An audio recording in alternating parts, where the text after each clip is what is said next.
everyone. Welcome to the Good Girl Confessional podcast. I am your host, Sandy Lowries, and the Good Girl Confessional podcast is brought to us by WB40, Women Beyond 40 magazine. Today in the podcast, I am super excited and I know you will not want to miss this. Our special guest is Susan Jarvis. Susan is shaking the tree and she's out there making a difference, talking about menopause, sexuality, and embracing pleasure after the age of 50. Her phenomenal business is the Spicy Boudoir, where she sells products to help people with sex and pleasure over the age of 50 and those living with disability.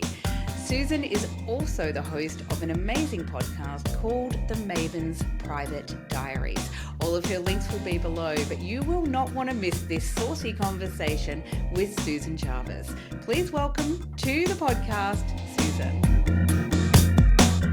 Hello and welcome to the Confessional, Susan Jarvis. Hello, Sandy. How are you? I am all the better for seeing you, gorgeous lady. Oh, thank you very much. It's your second day out of the cave, so that means a lot. It is the second day that I cheer you up when it's second day out of lockdown for Melbourne. So thank you. Yeah, second day out of lockdown. And I will say, because I was working all day yesterday, today was really the first chance I had to really just get out and do some stuff. And so my first confession, let's just jump straight in, is that I left you, Susan, waiting quite a while and I was late to my own podcast. So I am so sorry, but I hope you will forgive me, because first day out of lockdown. Yes, but you were late with style. You had a gin. I did bring the gin.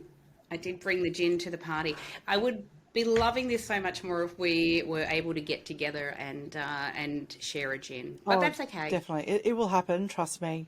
I have many, many good reasons to come down to Melbourne.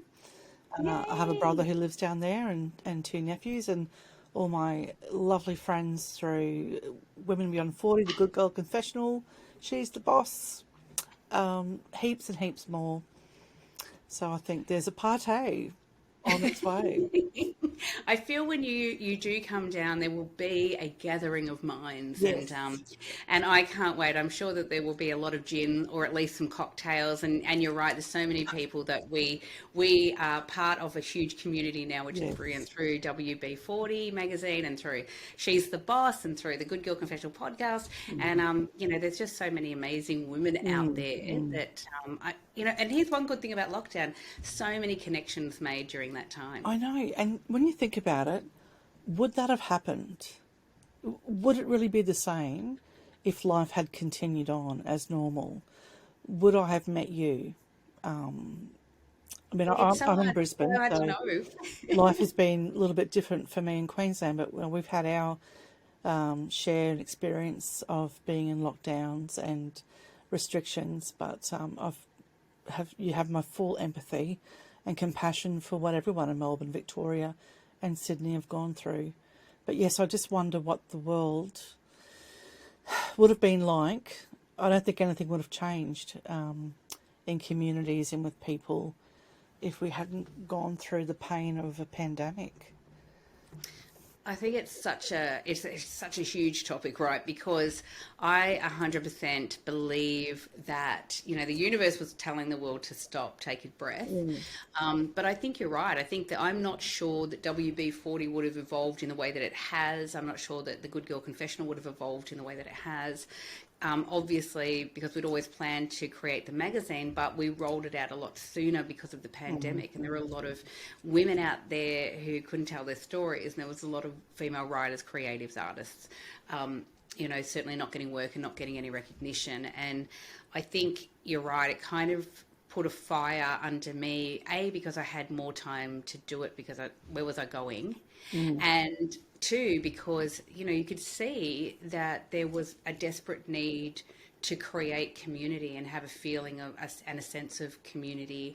And, everyone who, including your good self, who has written for this magazine. Wow. Is it too early to segue into? No, look at that.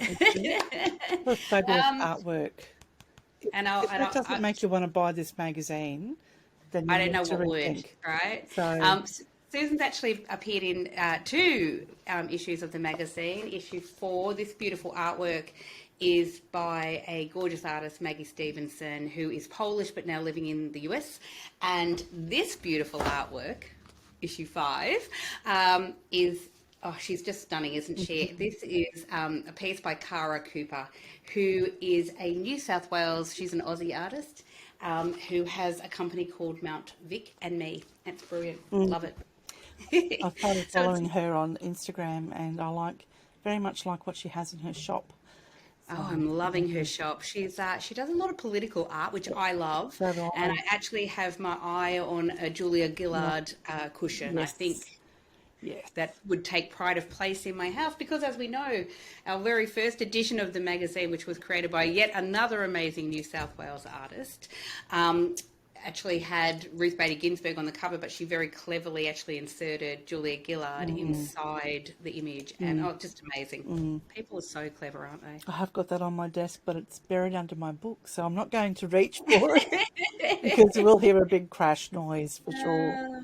That's okay. Yeah. But I am absolutely thrilled to have you on here. I know that it has taken a bit of a time to get you on because you've been crazy busy. I've been crazy busy, but I am so excited for everyone to find out all about you, Susan, and all the really cool stuff that you are doing, in particular your amazing business called the Spicy Boudoir. Thank you. Well, for those listeners who aren't familiar with me and what I'm doing, I'm Susan the Maven, and I'm the founder of the Spicy Boudoir, which is an online sexual wellness store selling vibrators, cock rings, lubes for people over 50, and also recognising that people living with a disability are very much a sexual person as well and have a right to pleasure just like everybody else does. So that profile of over 50 and disability is very much me. I'm now in my mid-50s. I'm living with chronic pain and mobility restrictions from osteoarthritis. I live with anxiety and depression, which is very much part of my day-to-day. And with my gorgeous, beautiful grey hair, which I absolutely friggin' love.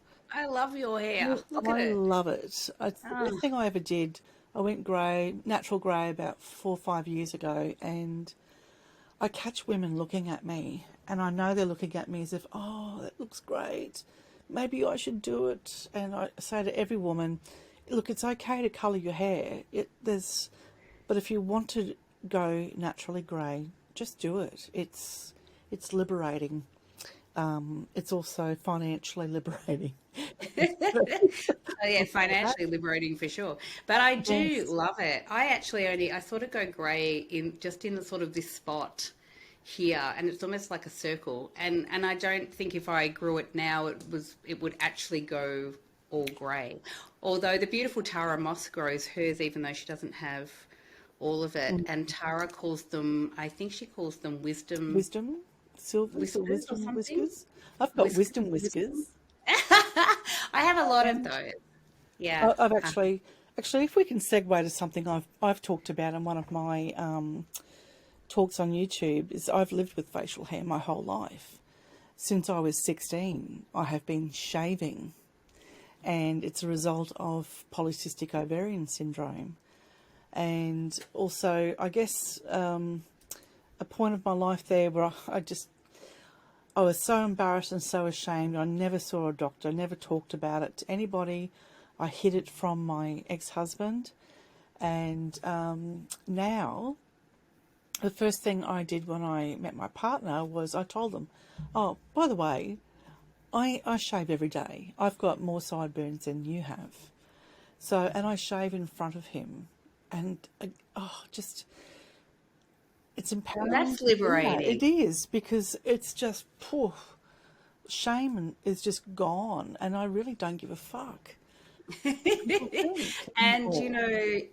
this is what I love about you, Susan, and a lot of women in our crew and a lot of women in our age demographic, is you really do get to a point where there's less fucks to give about all of this stuff that we cling to, as you say, which is, we're supposed to feel ashamed, and we're supposed to, I've got a daughter who, has polycystic ovary syndrome and has had issues with facial hair, and raised by, clearly a strong feminist mother who just kind of go, embrace yourself, love yourself, but you do you. And she's actually done laser hair removal Yes, and yes, whatever, and she's had great success with yes, that, it which is does. great. But it's really, that's not for everyone either, and it's okay to just do what you need to do, Mm. or live with facial hair because Yeah, that's okay too. yeah, For exactly. some women that's okay; they feel more comfortable with that. Yeah, exactly. And just less fucks to give. I have plenty of fucks to give. I'm just more selective who I give them to. Okay, so if someone's speaking or has a message or a cause that's shallow or is judgmental towards me, they might get a bit of a tongue lashing if I feel it's worth speaking up. If it impacts on other people, I'll say something, but otherwise, if it's just tailored to me, I'll just, oh, fuck off. Not interested, don't really care what you have to say. But yeah, I keep my good fucks for the things that matter, I including love that. sex. I love that. You've always got to keep the good fucks for the good sex, that's for Oh sure. yeah, definitely. And for speaking of good sex, so you recently wrote this kick-ass article for WB40 magazine, and you were talking about how to choose the right vibrator for you. And I wholeheartedly bloody love this article. Every woman should read it.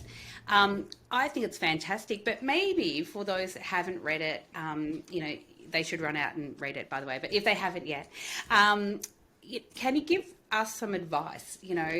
Give our readers and listeners some advice here on Yes. what is the best way to choose a vibrator, because there's so much out there in the market. Oh, definitely. We're, we're sport for choice. There's thousands, literally thousands of products out there. So my very first recommendation is to do your research on what that product is made from. Not every company has good intentions, and some of the products can be made with toxic plastics. And I honestly cannot pronounce the chemical names. I can see it in my head, but I'm not going to murder the word by trying to say it now, particularly on a Saturday afternoon when I'm feeling a little bit ready for my nana nap. So, chemicals are key. Look for medical grade silicone, porcelain. Check where it's been manufactured. We stock a porcelain dildo, this is the version I have, but the ones that we stock are neutral with no decoration. These are handmade with love by a team of women in Canada. They actually offer a 5-year smash warranty. Wow. So, obviously, if you drop it on a concrete floor, it's going to break, but Yeah. it should be able to survive a general drop on the floor.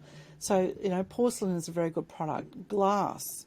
I see people, there was a story ages ago, and I'm not going to name the celebrity, about shoving a jade egg into Oh, I think we vagina. all know. We all know who you're talking Yes, about. so, But yes. she'd never seen her vulva apparently before. So, anyway, you know, those sorts of materials can be porous and not good for your health.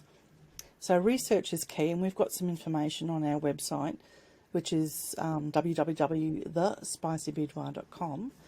And But we'll have all of your links in our show notes and across our socials when this comes out as well. yes, one warning: if the product has novelty written on the packaging, it's a novelty.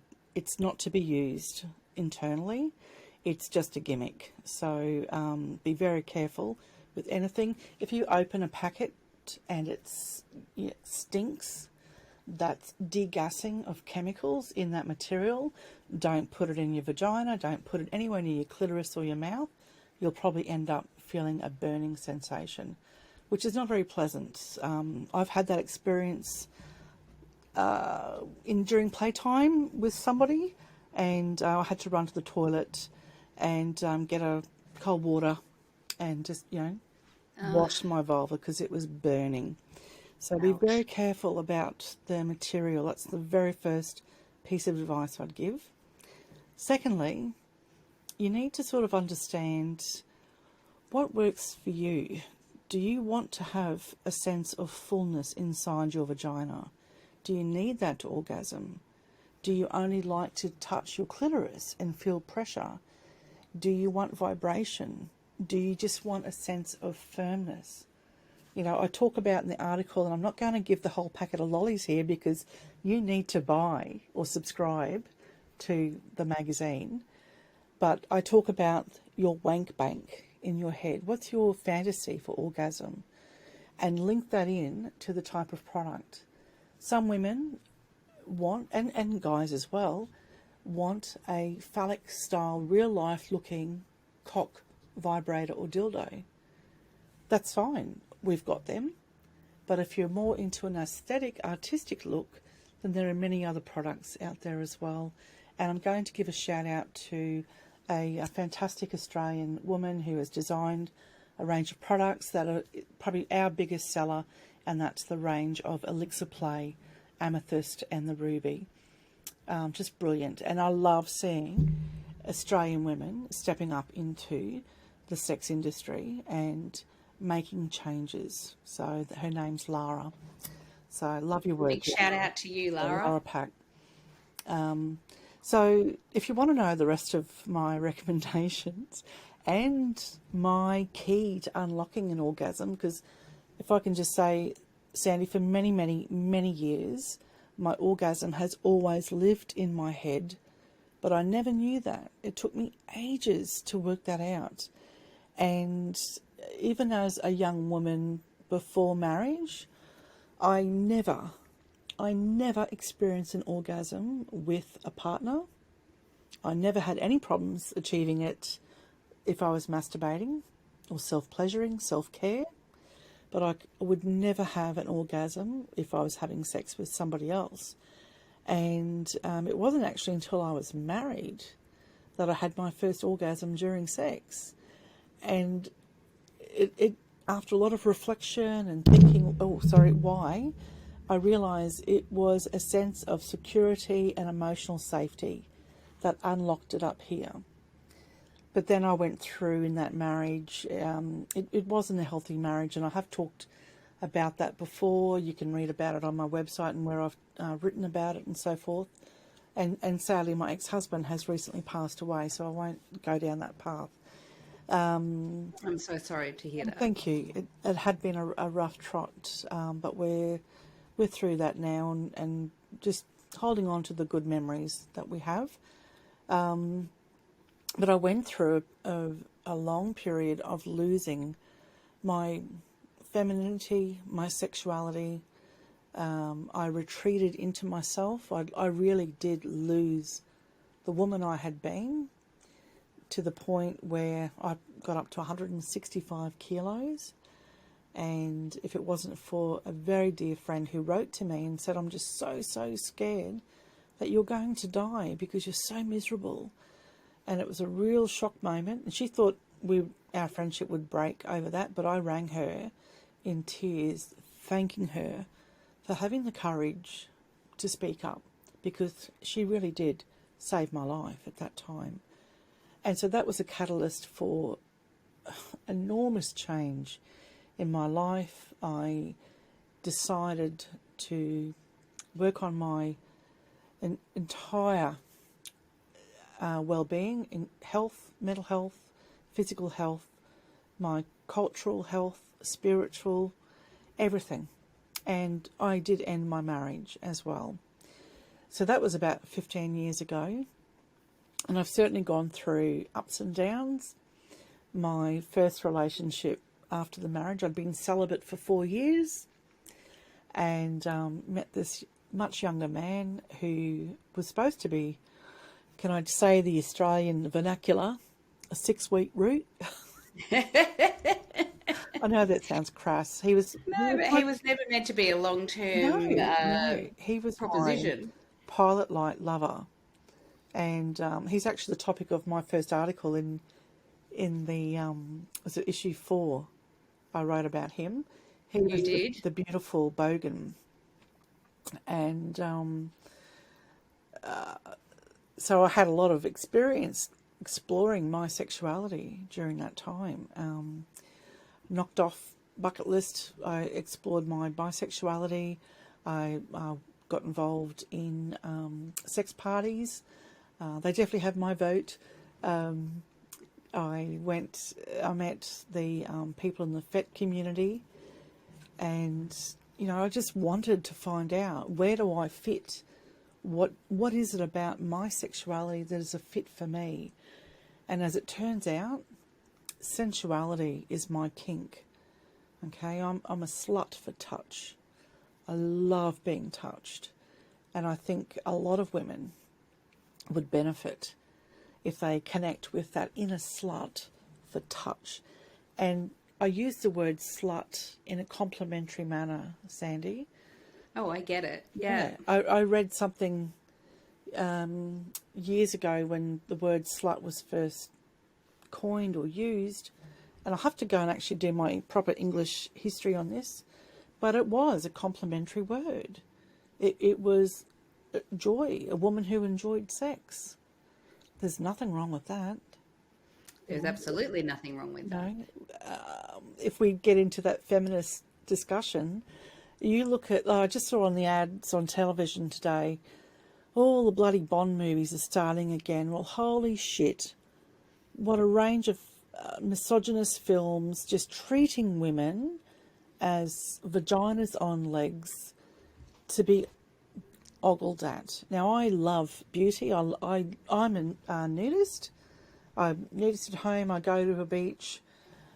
But it's all about respect and appreciation, the beauty of humanity, what our bodies are capable of doing. We are very spiritual beings, though I think we're very disconnected from the world and nature in particular. So I won't get talking about the Bond movies because that'll get me angry. But I can't now watch any television show where there's a sex scene without wanting to hurl into a bucket. So yeah, it's really interesting, and I think that definitely the treatment of sex scenes in a Hollywood sense has always been very male centric generally, and that women, really strong characters portrayed in film who are women who really are into sex, of course, have been, the femme fatale, and they're kind of generally either they're murderers, right? yes, They're murderers, or they end up getting killed themselves or something because, God forbid you're a woman who knows what you want. I do think, I like to think that is changing. I think the narrative is slowly changing, but it's a slow burn to change that sort of narrative around women. And you're right, things like iconic films like Bond, of course, have always treated women as sexual beings, but really they gave them no character progression at all. And that's changing a lot, thank goodness. There's, a lot of really, and you know what, I can actually say thanks to places like Netflix, etc., who are creating their own series and narratives. There's been a lot of really strong female characters coming out of that. I think of Killing Eve, and I think which is starring two incredibly strong women. I think, although one is an assassin, but I think of things like Fleabag, where we're seeing very real, very raw characters coming out, and that women are, they're allowed to be vulnerable and tough at the same time. And I think that's kind of really important. definitely. And just on another very good television show, which is based on history, is Gentleman Jack, which is a BBC production. I haven't seen it. Have you heard of it? I've heard of it, but not seen it. Look. So for those who haven't heard of it before, it's based on the Diaries of Anne Lister, and was a woman who lived in the 1800s in Halifax in the UK. And years ago, they found in the family home, hidden in the walls, her diaries. And she wrote in this incredible code that she designed herself. And there was a British woman who was an academic historian. She asked the family, could I try to crack the code? And she did. And so these diaries were all about Anne's life, living basically as a lesbian in a man's world, courting other women, diarising her sexual activities and all her travel. And, it's just brilliant. The cast is incredible, absolutely incredible. It's one of the best programs I've ever watched. And season 2, the filming on season 2 is just wrapped. And I'm hoping that it's out very soon on that. So definitely put that on your watch list. And like Killing Eve, Frances Goh and Jodie Comer, I love both of those actresses, but I still haven't yet sat down and watched Killing Eve. So I think I'm going to do that because Yeah. we've just finished watching War of the Worlds. Is Yes. very good. Very, Yeah. very good.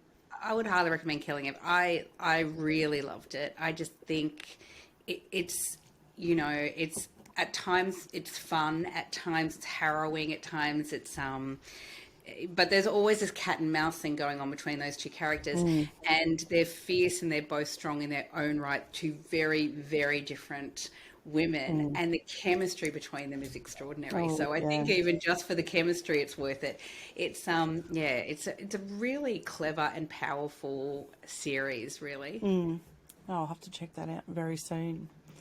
So just on that word chemistry, you just reminded me something I wanted to mention to women who are listening. One of the things I talked about in the article in issue 5 of Women Beyond 40 is losing my arousal. Just poof, gone.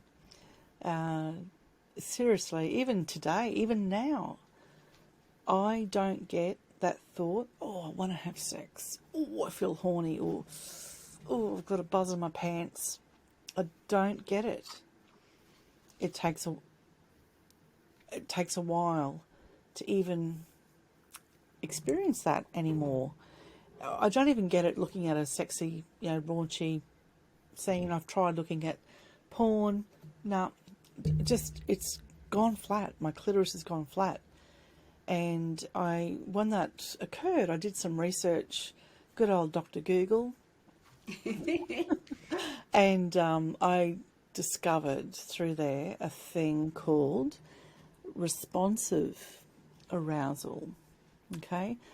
And so I realised that my ovaries are no longer driving my bus. So I don't have that deep urge by nature to have sex, which is, that's the underpinning act that our bodies want to do is procreate. It's part of our programming by nature. So obviously menopause, you're not in that mode any longer to have children. But your clitoris just doesn't fall off your body. It's there and it still works. All hail the clitoris, Yes, by all the hail way. the clitoris. All hail the clitoris. I actually saw Adam Hill's, I can't remember if it was on Gordon Street Tonight, Spicks and Specks, or what's the last stand or that he does in the UK. Clitoris is the Greek god of being lost or something like that. I can't remember the word. I'll have to find that. So I know where my clitoris is, and for women who don't understand what their clitoris actually is, this is something I prepared earlier.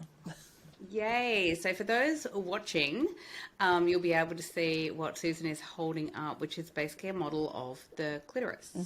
And for those who are not watching along on our YouTube channel but are listening, if you can imagine what, the clitoris looks like, Susan is actually holding up a fabulous 3D model of it. It looks like a wishbone out of a chook. It does. So this is not life size, okay? It's definitely larger than life. But our clitoris is very much like an iceberg. The only part of the clitoris that you can see and touch is the gland, okay? And that's at the very top of your vulva, above your urethra, and your vagina would be through here.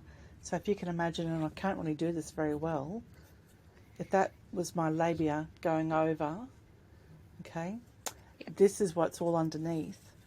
And this gets engorged just like a penis when we are aroused to be sexual, okay? And this is all pleasure. And in the article in Women Beyond 40, which you really should buy and subscribe, this particular device by WeVibe is the Melt, and this is what I use to unlock the orgasm in my head. If I'm tired, which is usually every day, I have pain every day in my knees that I need to deal with, this little beauty is my go-to for an orgasm. And if I put it there, that is just way too intense for my clitoris. It feels fantastic, but it really feels like an electric shock. And that's suckling, okay? It's called pleasure air technology. So I tend to use my Melt from the side, and I push, pull away, push, pull away. And if I'm doing this while receiving oral sex, holy dooly, it's not going to take me long. I can tell you that for a start. And it's also great for edging, which is surfing the crest of your orgasm, which if you've never tried doing edging, please do. You need to edge before you die. It's plateauing and pulling yourself back before you hit that crash. And so you're just surfing like a surfer on the very top. And you can hold yourself there for seconds, a minute or more. I haven't gone very past a minute or so. But it just brings your body state and your nervous system into this really heightened experience, to the point where, like, I don't take drugs, but I take orgasms, and I get stoned from an orgasm, from investing in that pleasure and that time. And all that good energy, Sandy, helps keep me sane. It helps me smile.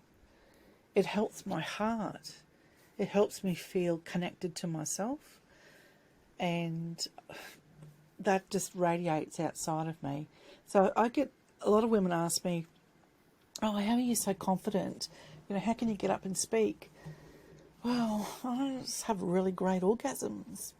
And that's a really important point that you make, right? Because when people orgasm, you know, obviously there's a lot of endorphins that are set off in your body, which is actually proven to be really good for, as you say, our heart health, our mental health, for our general feeling of feeling content and happy, if you like. And I think there's so much to be said about that. But you raised a really interesting point, that as women, when we hit perimenopause and menopause, that we think there's something quite not right with us, because all of a sudden we're like, I'm not sitting around thinking about, I'm not gagging for sex anymore. I'm not sitting around thinking about, wow, I can't wait to get home and you know, jump into it. And I know I went through this as well. And so there is this kind of disconnect that happens for women, because obviously, because not enough people talk about this stuff, where we think, oh, it was kind of almost for me too. I felt like it was fairly immediate. I wouldn't say it was an overnight thing. But it did seem to go from, yeah, I really, really was into sex, to suddenly, wait a minute, why am I not thinking about it? And, you know, that's difficult, obviously, for a partner who was used to me going, I know, tap on the shoulder. Get into it. Right, tap on the shoulder, let's go. You're right. And so I think I'm really pleased that you raised that, because I'm sure that there are so many women listening who, you know, for some women, they'll be going, yeah, I'm already going through that. And for some women, it might be a light bulb moment that we are talking about this, who suddenly think, oh, hang on a minute, that's true. When was the last time I really thought about, just for no reason, thought, oh, I could really have some sex? But I think you're right. I think that we do, as women, need to explore, you know, because obviously it's a hormonal shift. It's a huge change that our bodies are going through. It doesn't mean that we have to end our sex life. It doesn't mean that there's no, that you can't still have brilliant sex and great pleasure. One of a product that I did raise, and I've raised this before, and you're a huge fan of hers as well. Yeah. But a friend of ours is Sandy Davies. She created a product which is actually called Happy Pause Menopause Balm. There you go. Susan's holding it up. Yeah. I actually use this product. Me too. I love it. I think it is phenomenal. It is an actual. So Susan's living in Queensland. She's made this product, which is all natural, by the way. So imagine you can use it as a lube, but also a lot of women suffer really severely from intimate dryness all the time.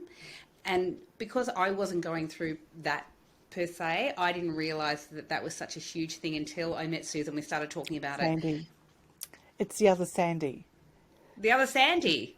Oh, Susan, I said Susan. Sorry, Oh, Sandy. sorry, but I got you onto Happy Pause?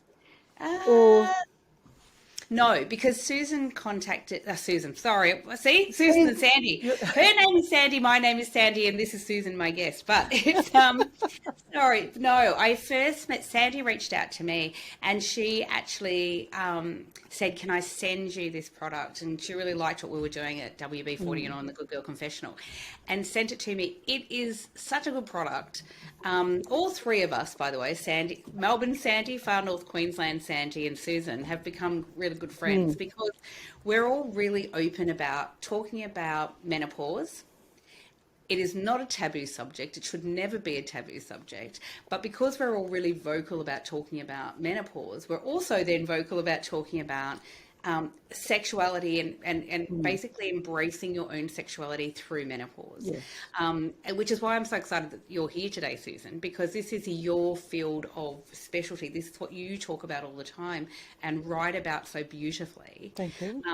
But it is, as I said, I'm so pleased you raised it because there's so many women out there who, I hope not, but I believe it, that there would be a lot of women out there still thinking, oh, there's something wrong with me.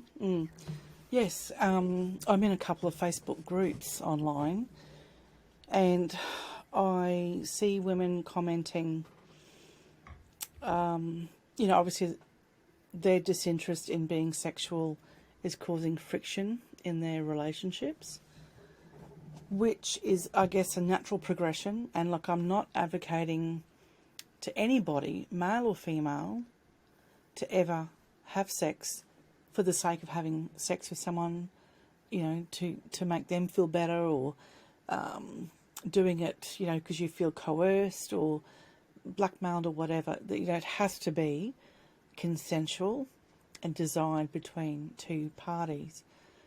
What I want to say to women who go, nah, not interested, nah. Give yourself time and also a support network of the right people, such as myself, people like who make products like Happy Pause, a good GP, a sexologist, a counsellor. There is so many benefits for you to discover by staying connected to your sexual energy. And like when I talk about sex, years ago, for me, I was conditioned to always think sex is a penis in a vagina, and it's not. It is. Sex is here. Sex is your skin. It's your breath, your eyes, your conversation, your touch. You can have sex with yourself. Hello. Yay. Yay. And I think cheers, Scott. woo! And I do think that is why what you do is brilliant. When you started the Spicy Boudoir,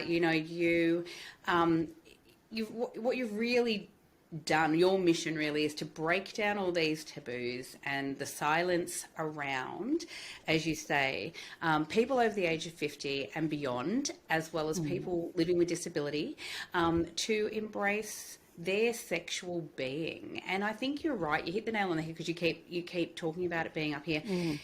For a lot of women, sex is really highly emotional. Yes. Right? It's really connected to our brains and our thinking and our thought processes.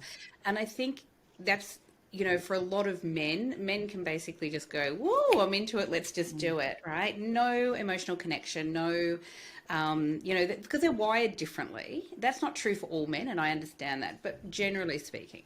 But I think for women, there needs to be almost, and I'm not saying you can still have a one night stand, it could be brilliant sex, but there has to be some sort of a connection made, I think, for women. I totally agree.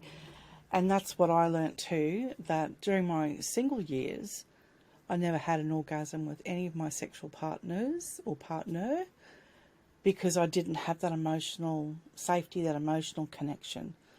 When it, during marriage, obviously the emotional and the heart connection was there. And now in my current, or my relationship, it's not my current relationship, I'll orgasm all the time. I mean, there's occasions where we'll have sex and I'll enjoy it, and I'm just perhaps so tired that I know I'm not going to experience the heights of pleasure, but I still have a fucking good time. Seriously. So for me, kissing is my gateway drug, okay, to my arousal. To start off with a very slow pash session and lots of eye gazing and touching of face and being that intimately connected, and I feel like I'm connecting with you, Sandy, through this lens. That's because we're both flirty by nature, Yeah. right? So, No, but I do think, all jokes aside, I think that there's a really interesting thing about that is that because not that we're flirting with each other, but because people, when you're open to talking about this stuff, obviously there's more of a connection, and I think that's a really important thing to mention. Is that for a lot of women in our age demographic, they've never been allowed, or they've never been given permission, or they've never been taught to openly communicate about their sexual desires and their wants and their fantasies and what doesn't work for them. And so for a lot of women who've been married for many, many, many years, they're just still doing, what they've always done with their yes. partner, even if they don't like it. And there's a fear factor in saying, hey, I'm not enjoying this anymore. This doesn't do it for me. And any good sexologist or counsellor will focus on those communication skills as the first priority, because if you can't talk about your desires, what you need, or compliment, or direct someone in what they're doing with you and you to them, then you're not going to experience a sexual relationship that's illuminated.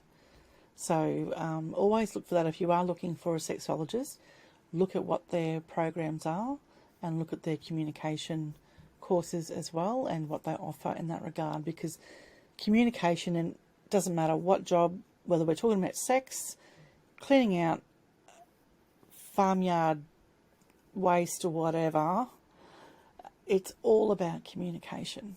Yeah. And in sex, it's crucial for sexual intimacy to know how to communicate with each other and how to pick up someone's cues as well. There's the spoken, but there's the non-verbal as well. And I guess, if you're receiving oral sex and you're not giving that person any sign that you're enjoying it, that other person should be thinking, something's not quite right. They should have the confidence to pop up and say, how can I make this better for you? And the other person who's receiving should say, look, I really like what you're doing, but it'd be better if you did this, So Right. just my little tip. That's so important. You're so right. And if anyone is really, and I know the word sexologist actually brings up a whole lot of stuff for a whole lot of people. Very early on the Good Girl Confessional, we had Asaya McKimmie who came on, who is, as you would know, brilliant. who is a brilliant sexologist. And she came on really to basically break down the myths about what people think that is and what it really is. And so I encourage everyone to listen to that podcast, but also to do some research, have a look at what sexologists do, because they really are, they are really integral in saving a lot of relationships and really helping people to discover how they can reconnect and be together.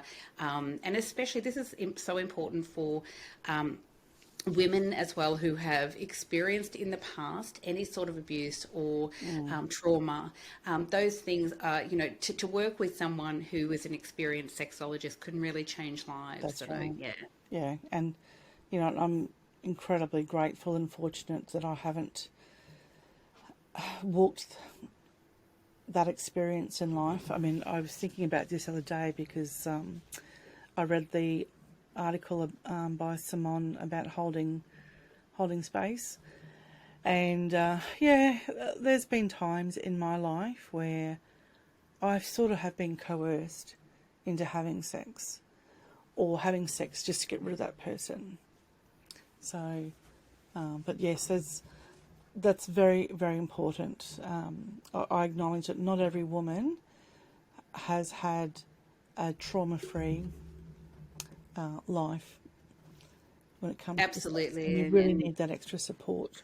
Yeah, who do need that extra support, and so that's for anyone who is listening who has lived that, that there is always help out there. But I think, as you rightfully said as well, Susan, that a good GP, because if you go to a GP and you tell this truth and you say whether it's about trauma or whether it is just I'm going through perimenopause or menopause, or am I don't know, there's a lot of women who don't know, but this is how I'm feeling and this is what's happening in my bedroom as well.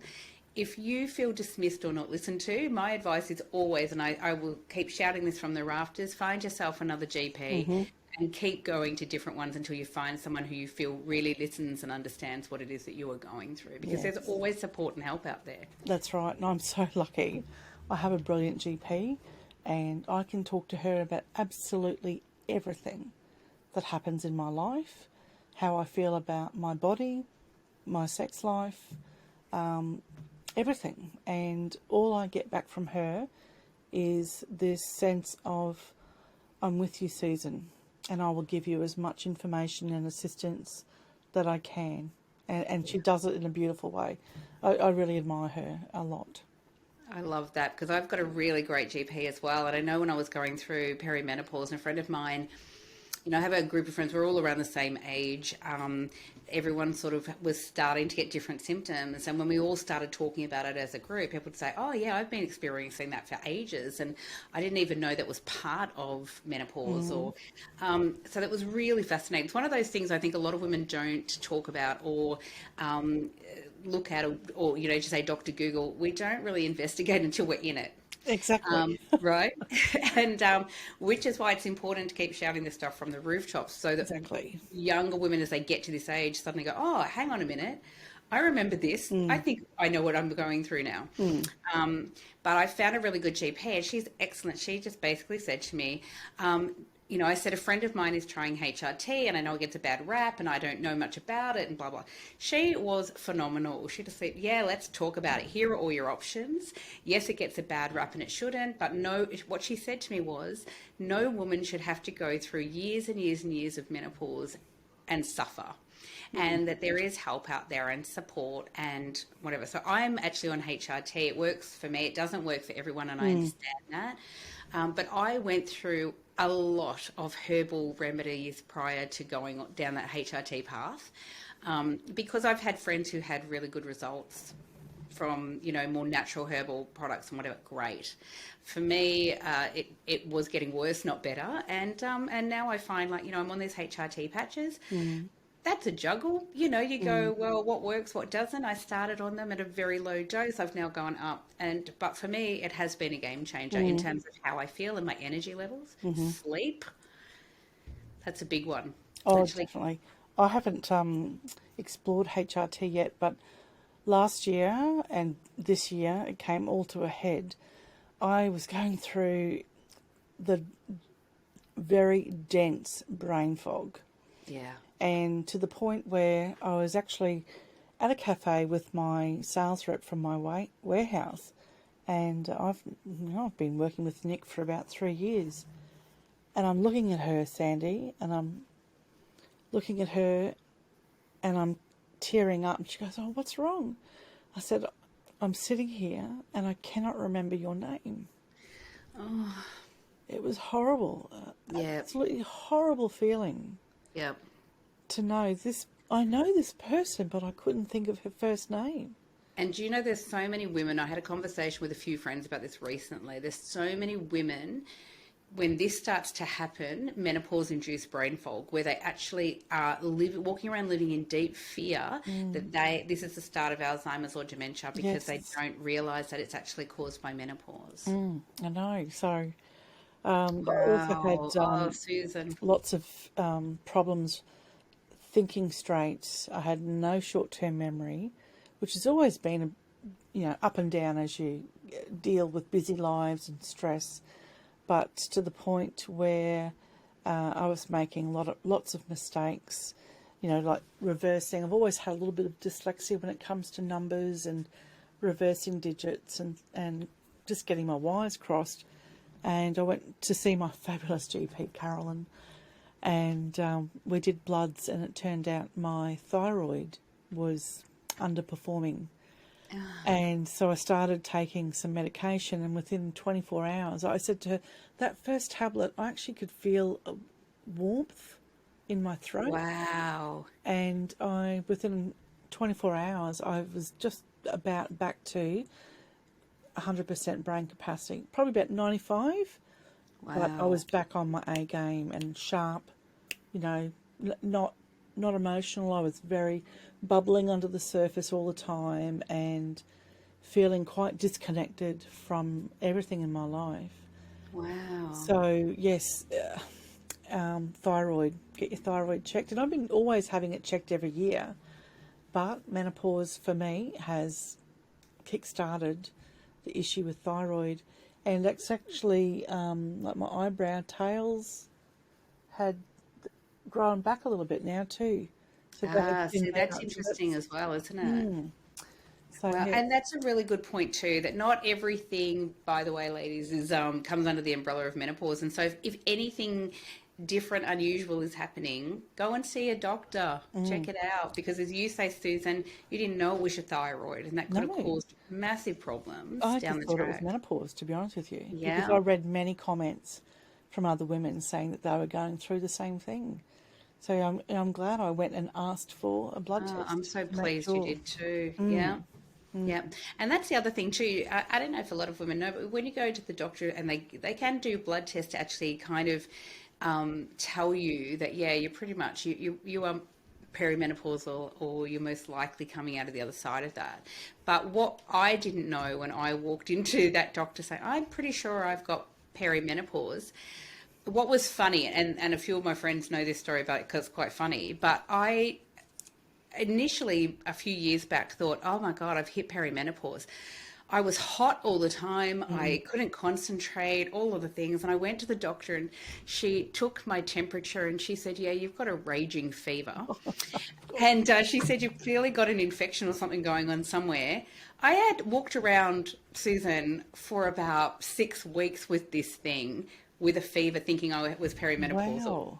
Oh, Telling everyone I'm having hot flushes. And no wonder I had brain fog, because I was like clearly fighting an infection and I was not in a good way. Oh, you're so lucky. Oh, it was terrible. So then, like, honestly, she said to me, I can't believe you put up with this for so long. And I'm like, well, I've got a pretty high tolerance for stuff.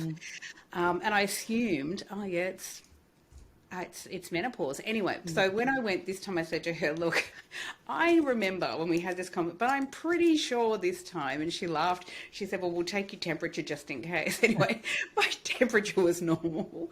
But went and had blood tests done, and she said, yep, you're in it. But what I didn't realize before that was that you can actually be in perimenopause for years. For some women, it's 10, 11 years. For some, it's 16, even longer years. And why are we needlessly suffering?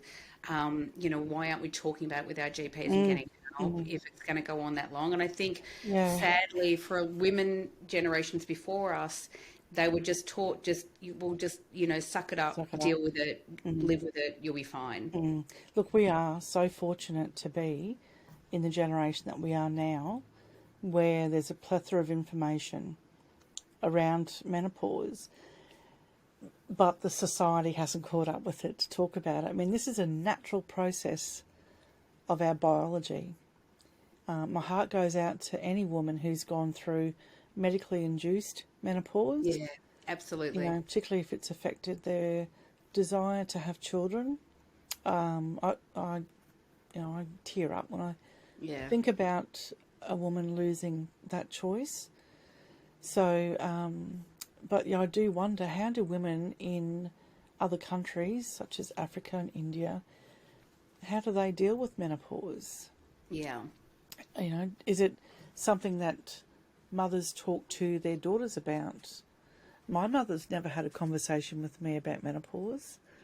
I've started to have conversations with my daughter. She's not particularly interested in hearing about it, but younger woman now. Like, I've started to talk to one of my relatives who's only 18, has seen the article I had on Nine Honey, talking Which is about a great article, by the way, Susan. Thank you. Fantastic I article. didn't write it, but the journalist, Connie, no, not Connie, sorry, the name's just gone out of my head, brain fog. She wrote it beautifully, and we had It's a beautiful article. she learned so much from me in that conversation, and she's 23 and knew nothing about menopause. Yeah. So we had such an in-depth conversation. So I would invite any young women listening to this, and I certainly hope younger women are listening, if you need help or, want some information about how your sexuality changes as you age, how to claim your right to have pleasure, just please get in touch with me via the website and send me a message, and I'll get back to you when I can. And I would highly recommend that you do that. Contact Susan. And we do have a number of women who are way under the age of 40 who are listening to this podcast on a regular basis, which has been fantastic. Because I do think, and I love that they have, because I think, one of them actually reached out not long ago, and what she said was, and Carly Finlay has said this as well, but this particular reader said, I'm so thrilled that someone's talking about this, because this is something my mother would never talk about. And now I know. She goes, I would rather know what's coming. And I think she was 33. I'd rather know what's coming down the track than it hit you like a freight train. And and I thought it was a beautiful way to describe it, because it does hit you like a freight train when you're not expecting it. Exactly. But the more knowledge we have, knowledge is power, right? Well, that's right. And you can make informed decisions about your life. Absolutely. So, I'm glad to hear that you've got listeners under 40. Yeah, we do. And I love that. We encourage it, because, and that's the thing, when younger women say, oh, I'm not 40 yet, I can't wait to be in your crew. And I'm like, you are part of our crew. We really are about bringing the, and helping to support the younger women in the sisterhood to come up as well and feel like they're empowered and that they've got the information they need. And especially when, here's the thing as well, younger women have as much anxiety, insecurities, all the things about their bodies and their sexuality as women do as we get older. So, we're all in this together, girls. And, And can I just share a bit of advice to any younger woman out there? Please. When you're with a man or another woman and you're being intimate, they don't give two hoots about your cellulite or the size of your bum or anything like that. True. They're there because they're into you. So just forget about it, okay? Forget about it. Have sex with the lights on. It will empower you. Absolutely. And I think one of the greatest things that I've had to learn as I was getting older and my body was changing and all the things was to actually really look at yourself in the mirror and to learn to embrace yourself. Because when you learn to embrace yourself and what you look like, then it's easier to believe that someone else is going to embrace your body as well. Right? Yeah. Look, I know. I've got a big bum and I've got a belly. I'm all boobs. I'm boobs, belly, and thighs. So don't you worry about that. There's a statue, little tiny statue that was found in Stone Age time. It's a goddess, Mother Earth. Oh, I know the one that you're talking about with the big boobs and the. Yep. That's sort of my shape. I just don't have big boobs, and like many women, different shapes as well. You know, my left is a nice rounded C, but my right is a B, and it's a totally different shape Yeah. to my left. So, and I used to get really hung up about that. But then I thought, you know what? When I touch them, they feel fucking awesome. And you know what? Here's the thing: no woman is symmetrical. No. Not no one. And the only women that are 100% symmetrical are those that have gone under a plastic surgeon's knife and actually had them completely right. Because it doesn't exist. We are not. If you cut us down the middle, our entire bodies are not symmetrical, really. So, very true. And one thing that I was recently having a conversation with my daughter about this, but exactly that, saying, she said, "Oh, I think one of my boobs is bigger than the other," and I said, "Yeah, that's normal. We all are. That's the way it is." So yes, I gave you that, darling. Yeah, there you go, darling. Oh, thanks, Mum. You know what? It's been an absolute delight, as I knew it would be, having you here. I could talk to you for about 500 hours I about know, Sandy. I know. all things sexuality and women and menopause and all of it. I 100% strongly suggest everybody go over to your website. And we will put up all the links to the Spicy Boudoir because there's a wealth of information on there, but there's also so many brilliant products. Check out this article about how to choose the right vibrator for you, because as we evolve and get older and we know ourselves more, different people like different things. That's right. You know, life is like a box of chocolates. You never know what you're going to get. So true. And big love to you, Thank Susan you. Jarvis. You too. And thank you for coming on my podcast and for being in the confessional. Do you have any spicy confessions to make to us today? I kissed a girl and I liked it. Yay! I met a woman. I won't go into it too brief, but I met this woman, and we're from different towns, but we were actually, when we were 13, at the very same school camp, we discovered. So it's a small world after all. Isn't it? That one time at band camp. Yes. Except I was more interested in her friend who was the school captain. He and I became friends and stayed in contact even after year 12 finished. But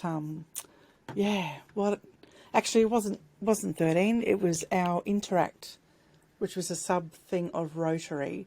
It was year 11 or year 12. So there you go. Okay, so a little bit older. Yeah, what a small world it is. What a small world. So my last piece of advice, if you are thinking of doing anything and you're too scared to do it, just fucking do it.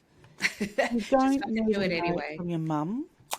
You don't. This is how I live my life now, and this is part of what gives me the power to just not give a fuck about what people have to say, derogatory or negative things about me. I don't want to die and have regrets. I want to die and have... My life is about making deathbed memories for myself, okay? So I've done the group sex, I've done the girl thing, I've done a sex party. I've also done stand-up comedy this year, which was just... Yay, by the way. Really enjoyed that. Fantastic. Well done, you. You just do it, you know. Life is short. Yeah, Life it is. And things short. like rejection is just, or embarrassment, that's just a fleeting moment in time, whereas regret will live with you forever. So just do it. And if you need a hand, need some advice, you can toddle over to thespicyboudoir.com and have a chat to me. And I'll just say, if I can just tell you a secret, Sandy. Please do. We do love a secret. Okay, well, I have decided to become an intimacy guide. So in a few months' time, I will be available for people to book and pay to spend time talking to about guiding their sexual journey. So for now, you can get in for free, but I'll tell you what, after Christmas... You won't be able to. No. And I'm really thrilled about this because I do think there's such a massive market out there for you, Susan, to share that wisdom with so many people who are floundering and really struggling. And there's a lot of women out there in our age bracket who are finding themselves suddenly single and divorced and not really knowing what to do now. Yes. So I think this is such an amazing thing, and we will keep you up to date when Susan launches that, because I do feel like it's going to be one of the great things for many, many women. Yes. And we will happily promote it over here at WB40 and the Good Girl Confessional. And likewise. And if you're listening, and if you haven't subscribed to this magazine while you've been listening, get off and do it now. Oh, thank you, Susan. It's one of the best women's magazines out there. Seriously. Thank you. And, you know, one of the things we're really proud of is that we've got writers in here who really are embracing their sexuality. In issue 1, there is a woman who went to a sex party and she's basically told her story, and it's fabulous. And Susan's on here consistently giving us beautiful advice, real advice, and, you know, and telling her story and her journey, which has been extraordinarily helpful for so many other women out there. So we love you lots, Susan. Oh, no, I love you too. Thank you so much for the fantastic chat. I love spending time with you. Sandy, you give me energy and uplift me too. Thank you. You do the same for me. You make me feel like, yes, we could talk for 5 hours. This will not be, I'm sure, the last time that you're on the podcast. Think it will be the last. But Susan did mention before very briefly, and we will put up the links for this as well. Susan is the Maven, and she has her own amazing podcast called The Maven's Private Diaries. I have been very lucky to be on that podcast, and there are so many brilliant episodes. So if you're really interested in checking out Susan talking more about sexuality, embracing yourself, embracing who you are, definitely check out that podcast because it's brilliant. Thank you. Bye, everyone.